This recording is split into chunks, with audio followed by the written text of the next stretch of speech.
Fall arrived this morning, but the Sunday Roundtable is always in season. So bringing us this morning our pumpkin latte version of the Roundtable, Democratic political analyst Marianne Marsh and Republican political analyst Rod Gray. Thumbs up for pumpkin, whatever this is. Are you a pumpkin fan, Marianne? Are you a pumpkin spice latte? Not in coffee. No, I saw her shaking her head. I figured I'd check. We agree. I'm very I'm just anti-pumpkin. Yeah, me too. flavor. For the record, Especially me in too. July. So let's start with Barry Feingold. Rob, let me start with you. What landed? What did you hear? Well, I was interested to hear him say he's going to be no on the question to water down the MCAS test. As a leading Democratic state senator speaking out against this test, the governor has as well, and hopefully this is going to go down, even though all the money from the teachers' unions is on the yes side. Marianne? Well, he said he's no on everything, He's no right? on everything. And Yeah. so I think that begs the question that he was a little negative about all the ballot questions. That's why he's voting no, right? But I would say that's citizen-driven change. And it's sometimes because of frustration with the legislature because they can't get certain bills done or initiatives they want. So I think there's some common ground there because I personally don't believe that some of those, the commissions and other things that have grown out of ballot questions have been, it should have been done by the legislature because I think they would be better put together and operated and all that. And I think there's got to be some reckoning There's there. a way to force them to act. Right. All right, let's talk about presidential politics. Tuesday, it will be 6 weeks until Election Day.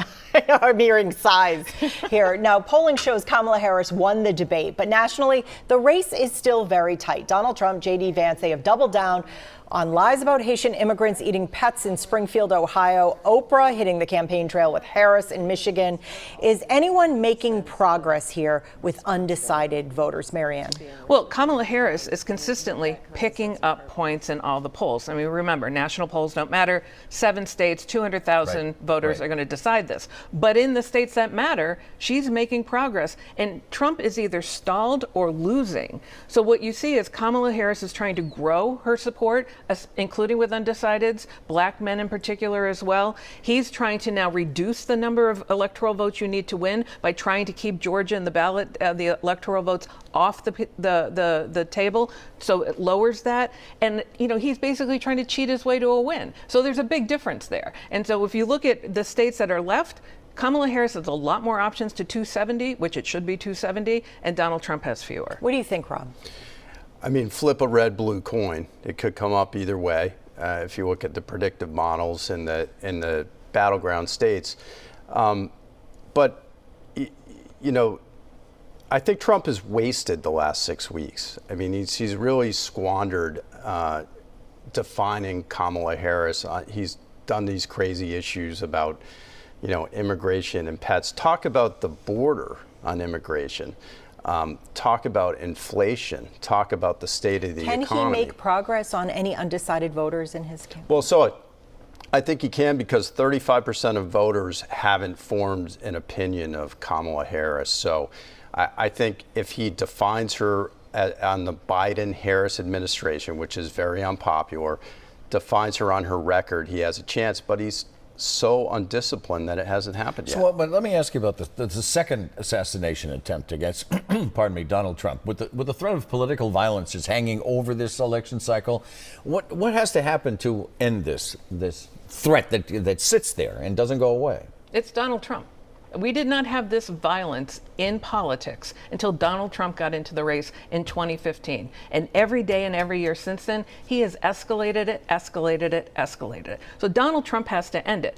I mean, it is not normal in this country now to have election officials preparing for violence and trying to, de-escalation. It is not normal in this country to have the Secret Service declare January 6th as a national security event. It is not normal that there is a congressional project right now to come up with a scenario that if there's a mass murder in the Congress, members of Congress are murdered, numbers of them, how you could quickly replace them so Congress could function. That is absurd. Rob, I don't know if there's a simple solution to this. So that's I just think, listen, crazy people with guns were out there before Trump came around or Trump was president, and unfortunately have shot or attempted to shoot our political leaders. It's in our interest in the country to have the best defense to make sure that doesn't happen. There's shortfalls in the Secret Service, obviously, that need to be fixed.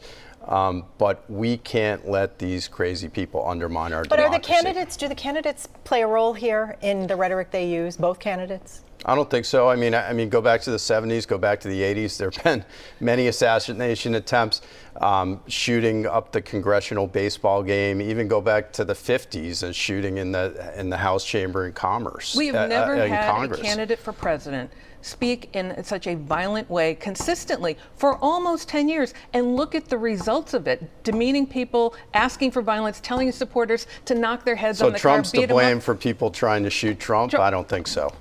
You know, yeah. I mean, he's the only one out. This isn't a both sides thing, okay? It's a false equivalency to say that. This is Donald Trump, who changed our politics for the worse. I'm going to shift it 180 degrees here before we go to break. Some photo ops go better than others. Boston's Mayor Michelle Wu, School Superintendent Mary Skipper rode the bus last week. Here they are coming off the bus. About the new transportation app that BPS is using. So they arrived as they touched the ground 6 minutes after the first bell. And that was an improvement. Glitches are still being worked out.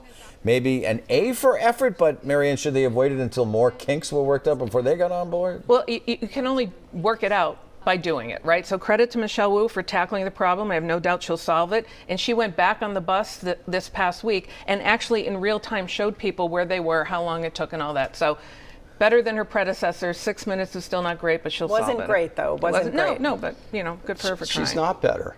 This is her third school year as mayor, and the buses continue to be late. The school system is bragging that 90%, they reached a rate where 90% of buses were within 15 minutes late. So, 15 minutes late is okay. The state standard is 95% for the Boston schools. She's failed every year. A photo op is not going to change that. Parents are mad. And she campaigned as a Mr. Fix-It, Mrs. Fix-It in government. She hasn't fixed anything. Yeah, but better than her predecessor, sadly. We're on the record. Well, he was bad too on this issue. Right.